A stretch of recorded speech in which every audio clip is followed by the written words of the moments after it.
All right, we back. I had to make this a 4-part series now because between my Wi-Fi and CapCut, they don't want me to put this video out. So I'm trying to chop it down and make it shorter. So this is gonna be a 4-part. I'm about to put one part out and put the next part out, but we're gonna jump right into it now. Thanks for tuning in to the TNA Sports Network. This is the Shakur Stevenson versus Edwin De Lo Santos film study, part 3. If you haven't checked out parts 1 and 2, please check them out. If you have, thanks for checking them out. So let's go ahead and get right into it. All right, so I had a question as to why I chose the Venezuela's fight over the Adorno fight. And to answer that question, it's because of the stance. This is a southpaw versus southpaw fight, so I wanted to focus on the southpaw versus southpaw fight. The stance, the foot placement, the hand placement is totally different, so you get a bit of a different fight. If you see in the top left, we got Miguel Cotto in the orthodox versus southpaw battle. As you can see, the knees clash, the lead hand is on the same side. If you look down at the Mayweather Pacquiao fight up under it, same deal. But if you focus in here on the middle with Marvin Hagler, you can see the difference between when he went up against a southpaw and when he went up against a orthodox fighter. Also, you can see the same southpaw battle with Gary Russell and Loma, and then you can see Bud at the bottom right, southpaw. So the dynamics are a bit different, and the fight can be a bit different. So that's why I did that. But let's go ahead and jump into this. Shakur comes out inching forward. In his last few fights, he has been walking forward. So he comes out, shoot a jab, miss. Jamal Herring shoot a jab, miss. Shakur come back with a right hook, miss. So he has, like I said, he has been walking forward more, staying in the pocket a little bit more. I think he said it earlier in that top rank. Whatever they did, they promo for the fight. I forget what the name of it, but he said that earlier, and I did notice that in the last few fights. I don't know how many it was, but the last few fights he has been walking forward. He hasn't been moving around the ring as much. So inching forward, Philly shell, semi-Philly shell, high guard, shoot a jab. That jab misses. Herring shoot a jab back. That misses as well. Core parries it a bit and just a bit out of range. Stepping back onto the line. Herring with a little bit of head movement. Core with a high guard beat. Stepping onto the line, trying to inch into distance. Now Herring did a old school up feint. I ain't seen a feint like that in a while, but old school, like off the streets feint up and then shoot a jab. And this one, it looks like it's gonna land, but Shakur masters his distance so much that it just does not land. It makes it miss by inches. So back on the line, Shakur is shooting a jab to the body. Now, see how Maul parried it? He turned and parried it. I like how he did that. We're going to get into how Shakur has been taking these stabs to the body. I don't quite like it, but we're going to see. You see how he turned and parried it with the backhand, right? That put him in position to come back and counter with his lead hand now, right?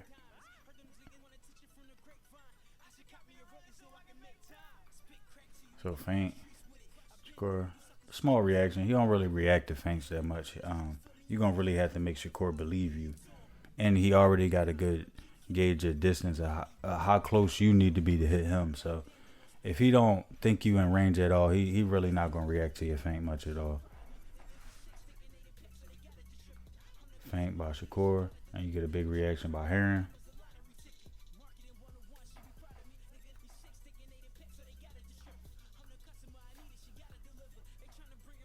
Back on the line, feint by Herring. Small reaction by Shakur. Another one, small reaction.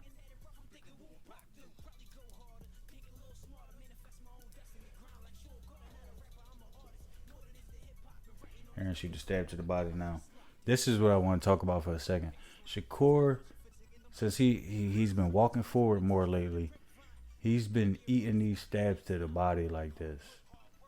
And it's like he, instead of rolling with it how Heron did, instead of parrying it, he attempts to parry it. I'm sorry. He attempts to parry it, but without any real body movement. So that's why I say he's just choosing to really eat it. It's not a punch that's really going to hurt him or stop him. But I would like for him to defend that punch a little better and put himself in better position to counter rather than just eating that punch. So, stab to the body lands, back on the line. Shakur shoots a jab, just out of range, misses. Heron take a step back. Shakur shoots another one. I think that one just touches him, but he gets touched back. So, like I said, he's been more aggressive lately, and with that aggression, you are going to get touched back. It's a fight. So the more he think offensively, the more he's going to open himself up on defense sometimes to be hit. So he gets caught right there.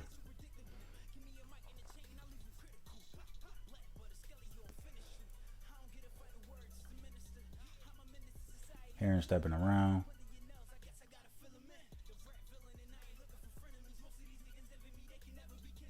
Stepping back out of range. Score with a level change. Stab to the body. Shouldn't land because Heron was just out of range. But you see how he is ready back for a counter because he rolls with the punch a little bit instead of just taking it straight to the body and allowing it to just put his momentum to a halt.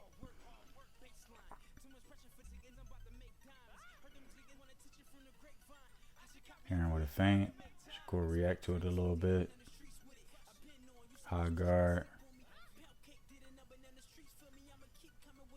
Heron with a little probing jab effect. He shoots the jab.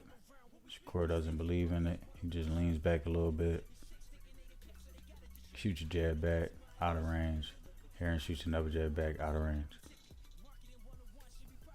So Heron parries that jab at the elbow. Shoots his one back. Shakur steps out of range of that one, steps out of range of the second one.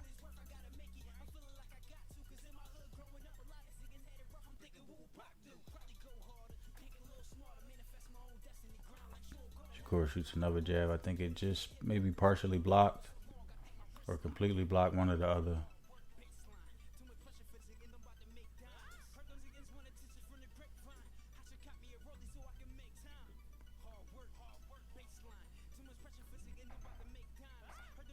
See, this is what I would much rather him do.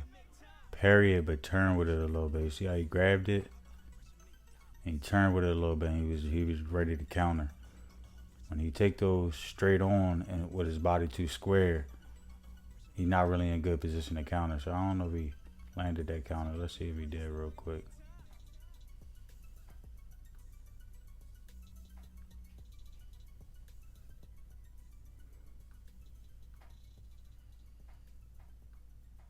High guard. So he caught the jab. Heron just out of the way of it. I don't like it touching him. Shoot another jab. Don't touch him either. So just notice Shakur. That jab just out of range for Heron. Notice some things. Shakur is he hasn't, as of late, been the dance around fighter that people like to call him. He's been very much so a pressure boxer.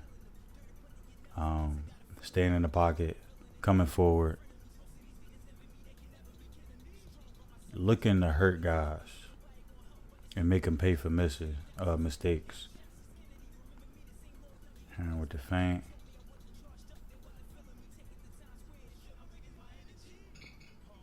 Jab, either partially lands or doesn't land at all by Shakur. Heron probing a little bit more. The lead hand. Feint by Shakur.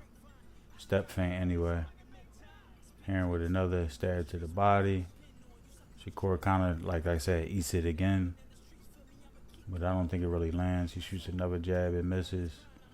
Heron back with two little throwaway jabs to get in the range. But I don't think he liked the range he was in, so he stepped back out.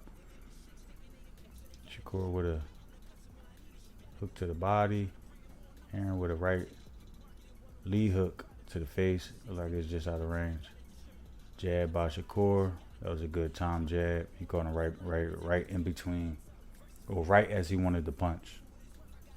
Heron come back with a, like he pulled that back. He turned it into a feint, but it looked like he wanted to throw. Like he was worried about that backhand. Jab by Shakur.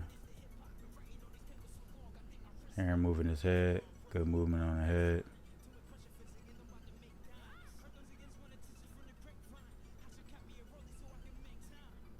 Shakur, you see, all of this fight, he's going to be inching forward the whole fight. Good mastering of his defense and range, really mastering his range by staying out of the way of that and parrying the second one, but keeping his hands high enough to defend. Back on the line, shot a nice jab. That was a good time jab. Popped Jamal Heron head back. Another jab by Shakur, like it was partially blocked, partially landed, or completely blocked. Inching back in, stepping onto the line.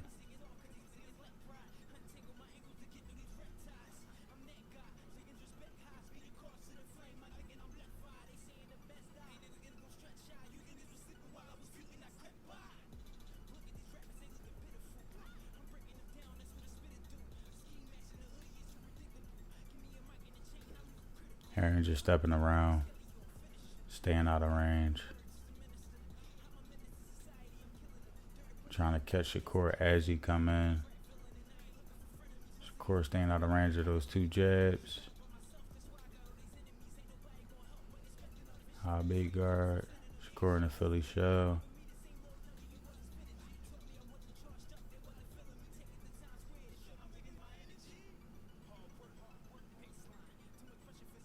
Oh, damn, I jumped it back way too far. That was an accident. You gotta jump forward.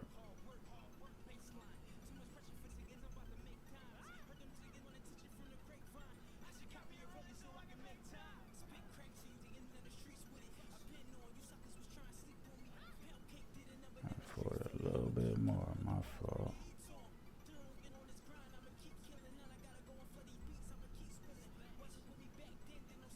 Alright. Heron still stepping around. Alright, back to that exchange. There we go.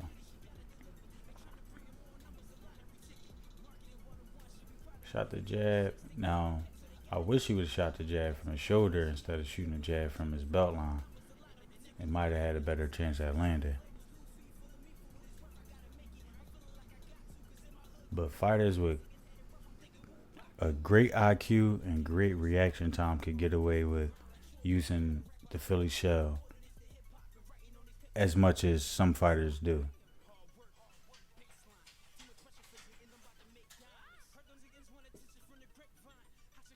Jab by Heron. Steps out of the range. Jab by Shakur. I think that one lands.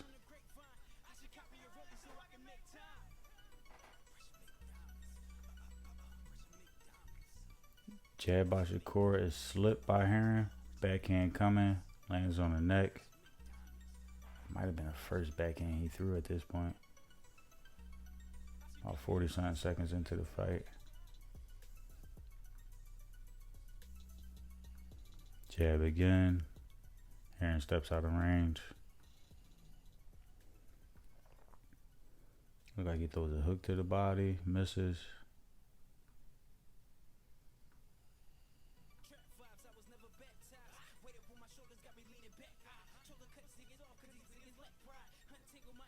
Jab by Heron, parry, jab to the body. He eats that one again. I think he was in good range to throw a counter.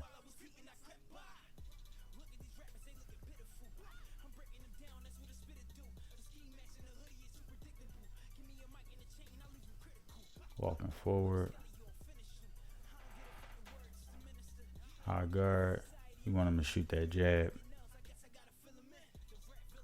Shot the jab. Again, Shakur with the master into the distance. So I'm going to stop at this position right here.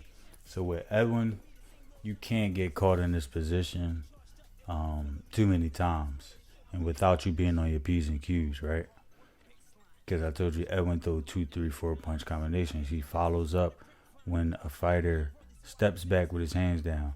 So Shakur stepped back with, he got one hand sort of up, one hand close. I guess he might be in position to defend with his hands, but he don't want to be in this position too many times. He might want to step back, then turn. Step back, get his hands up, or step back and counter. I think that's a better option because I think that's going to put something mental in Edwin's head that when he follows up with them 2, 3, 4 punch combinations, he better get his hands back up.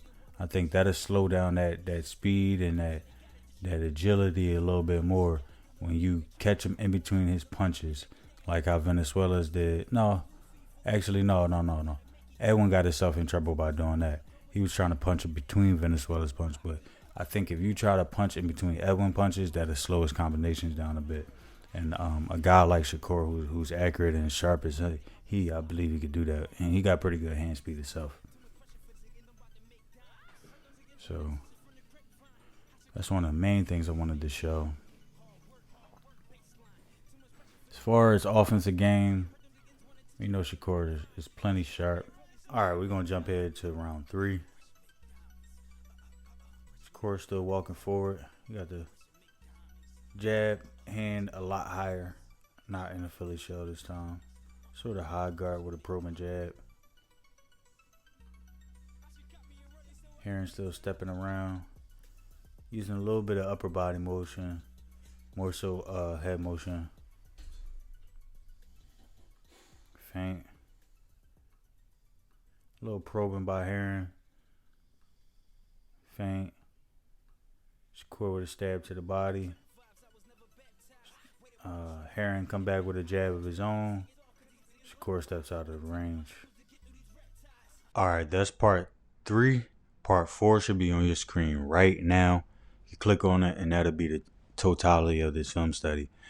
All the technical difficulties made it a 4-part series. I really wanted to make a 3-part series.